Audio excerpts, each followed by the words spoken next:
بسم اللہ الرحمن الرحیم۔ حضرت سلیمان علیہ السلام اور ملکہ بلقیس کا واقعہ قرآن مجید میں سورۃ النمل میں بیان کیا گیا ہے۔ یہ واقعہ حضرت سلیمان علیہ السلام کی حکمت، عظیم سلطنت اور قدرتی طاقتوں کے ذریعے اللہ کی نشانیوں کا ایک مظہر ہے۔ یہاں اس واقعے کی تفصیل ہے۔ حضرت سلیمان علیہ السلام اللہ کے نبی اور عظیم بادشاہ تھے۔ انہیں اللہ تعالیٰ نے بہت سے غیر معمولی طاقتیں عطا کی تھی۔ ان کے پاس انسانوں، جنات اور پرندوں کی فوج تھی اور وہ ہوا اور دیگر مخلوقات پر بھی قابو رکھتے تھے۔ حضرت سلیمان علیہ السلام جانوروں اور پرندوں کی زبان سمجھتے تھے اور ان سے گفتگو بھی کرتے تھے۔ ایک دن حضرت سلیمان علیہ السلام اپنے پرندوں کی فوج کا معائنہ کر رہے تھے تو ہدہد پرندہ غائب تھا۔ حضرت سلیمان علیہ السلام نے اس کی غیر موجودگی کی وجہ پوچھی اور دھمکی دی کہ اگر اس کے پاس کوئی معقول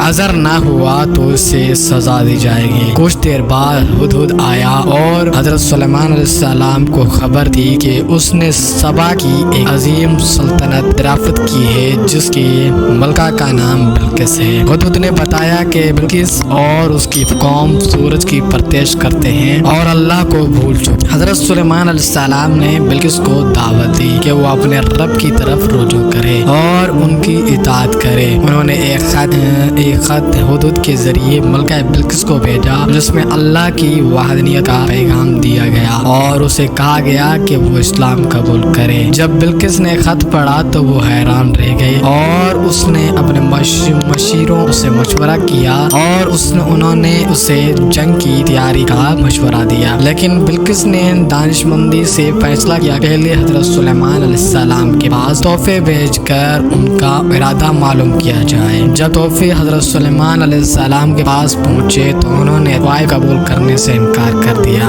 اور ملکہ بلقیس کو پیغام دیا کہ اگر وہ اطاعت نہیں کرے گی تو اس پر سخت جنگ مسلط کی جائے گی۔ حضرت سلیمان علیہ السلام نے اپنی فوج کو حکم دیا کہ وہ بلقیس کے تخت کو اس کے آنے سے پہلے لے آئے۔ ایک طاقتور جن نے کہا کہ وہ تخت کو فوراً حاضر کر سکتا ہے، لیکن ایک عالم جن جسے اللہ کی طرف سے علم عطا ہوا تھا اس نے کہا کہ وہ پلک چپکنے سے پہلے تخت کو حضرت سلیمان علیہ السلام کے سامنے حاضر کر دے گا۔ تخت کو حضرت سلیمان علیہ السلام کے سامنے حاضر کر دیا گیا اور انہوں نے اس پہ کچھ تبدیلیاں کی تاکہ بلقیس کی آزمائش کی جا سکے۔ جب بلقیس دربار میں آئی اور اپنے تخت کو پہچانا تو وہ حیران رہ گئی۔ حضرت سلیمان علیہ السلام نے بلقیس کو اللہ کی وحدانیت کی دعوت دی اور اس کے ساتھ بات چیت کی۔ بلقیس نے حضرت سلیمان علیہ السلام کی حکمت اور اللہ کی نشانیوں کو دیکھ کر اپنی غلطیوں کا اعتراف کیا اور اللہ کے سامنے سجدہ